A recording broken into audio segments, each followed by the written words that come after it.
Chicken और घी का सालन हो और साथ हो तंदूर की गरम गरम रोटी, तो ऐसे सालन को कौन छोड़ेगा।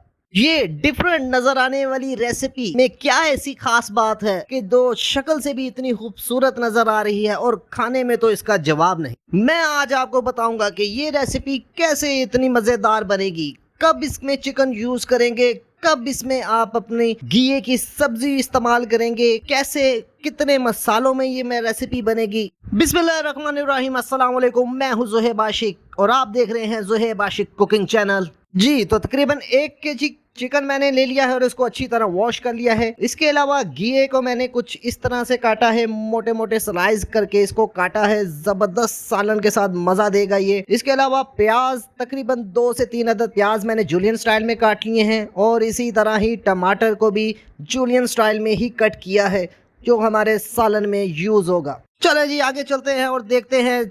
लहसुन अदरक फ्रेश हमेशा यूज करता हूँ, हमेशा आप भी लहसुन अदरक फ्रेश यूज करके पीस के इसको इस्तेमाल करें हांडी में, बहुत मजा देगी हांडी आप। इसके अलावा 4 से 5 अदद ग्रीन चिली सब्ज मिर्च है जो बगैर डंडियों के इसमें शामिल होगी। हमेशा मैं आपको बताता हूँ डंडियों का फ्लेवर बड़ा मजेदार आता है जी। तो कढ़ाई में घी हमारा आ चुका है और सबसे पहले हम इसमें प्याज शामिल करेंगे। प्याज को हम लाइट कलर का ब्राउन करेंगे, ज्यादा ब्राउन नहीं करेंगे। प्याज को आप ज्यादा ब्राउन कर लेंगे तो उसका कलर बहुत ही बिटर हो जाता है, कड़वा आ जाता है। तो लाइट शेप में, इस शेप में प्याज आएगा और साथ ही हम इसमें अपने टमाटर शामिल कर देंगे और टमाटरों को अच्छी तरह इसमें शामिल कर कर भूनेंगे। टमाटर हमारे शामिल हो चुके हैं। अब आती है मसालों की बारी। तो सबसे पहले इसमें शामिल होगा नमक। मैं 1 चम्मच नमक इसमें इस्तेमाल कर रहा हूँ, आप अपने टेस्ट के मुताबिक नमक इस्तेमाल कीजिएगा। इसके अलावा सूखा धनिया 1 टेबल स्पून, बहुत ही मज़ेदार फ्लेवर आता है, इसको आप 1.5 चम्मच भी डाल सकते हैं, कोई मसला नहीं। लाल मिर्च बिल्कुल हल्की सी माइनर सी, सिर्फ कलर के लिए इस्तेमाल करेंगे, ज़्यादा नहीं। इसके अलावा आधा चम्मच हल्दी का इसमें शामिल होगा और इसके अलावा दादड़ मिर्च, वो भी आधा चम्मच इसमें शामिल होगा फ्लेवर के लिए। तो ये इसमें सारे मसाले हमारे शामिल होंगे। तो अब आती है हमारे मसाले भूनने की बारी। हमेशा याद रखिएगा कि जब भी मसाला अच्छा बनेगा, भुनेगा, इसको जितना अच्छा भूनेंगे उतना ही अच्छा आपका मसाला बनेगा। तो हमने इसको कवर करके रख दिया था। अब हम इसका कवर उठाते हैं और आपको दिखाते हैं कि प्याज और टमाटर हमारे गल चुके हैं और ऑयल भी हमारा ऊपर आ चुका है।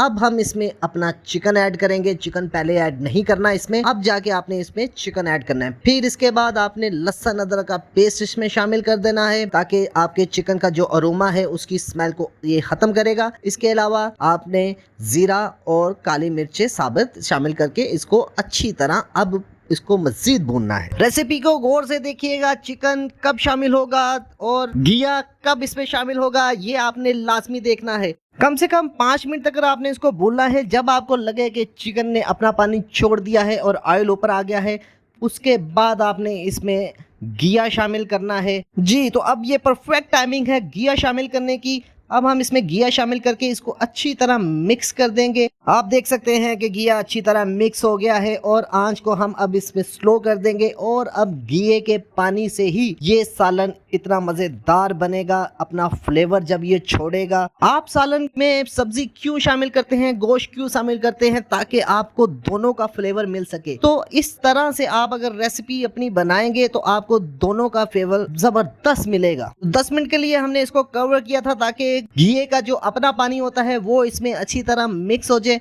और अल्हम्दुलिल्लाह आप देख सकते हैं कि पानी घी ने अपना छोड़ दिया है। अब हमारा ऑयल भी थोड़ा थोड़ा ऊपर आना शुरू हो गया है और घिया भी हमारा पूरी तरह पक चुका है। अब हम इसमें 1 से 1.5 कप पानी शामिल करेंगे अपना शोरबा बनाने के लिए और इसको लाइट फ्लेम में तकरीबन कोई 15 से 20 मिनट आपने इसको रखना है। साथ इसके ग्रीन चिली ऐड करनी है, बहुत ही मज़ेदार फ्लेवर देगी ये। अल्हम्दुलिल्लाह सारी चीज़ें हमारी शामिल हो चुकी हैं। अब हम चम्मच को थोड़ा आस्ता आस्ता हिला के इसको मिक्स करेंगे। अब बारी आती है इसकी यखनी की। जो हमने चिकन से इसकी यखनी हासिल करनी है उसके लिए मैंने पानी शामिल इसलिए किया है, थोड़ा शोरबा बनाने के लिए। तो अब हम इसको जो सा है कवर करेंगे। कवर करके इसकी आंच को बिल्कुल दम वाली फ्लेम में इसकी आंच को रखना है और कम से कम 15 मिनट तक आपने सिर्फ इसकी दम वाली आंच से ही इसको पकाना है। ले जी अल्हम्दुलिल्लाह 15 मिनट हमारे हो चुके हैं और सालन भी हमारा बिल्कुल तैयार हो चुका है। घिया भी हमारा बिल्कुल गल चुका है और गोश्त भी हमारा बिल्कुल पक चुका है। जब सालन आपका इस शेप में आ जाए तो इसमें अब आपने गरम मसाला अपना ऐड कर देना है और तकरीबन 5 मिनट के लिए इसको छोड़ देना है, गरम मसाले का फ्लेवर भी इसमें शामिल हो जाए। अल्हम्दुलिल्लाह अल्हम्दुलिल्लाह सालन हमारा बिल्कुल तैयार हो चुका है।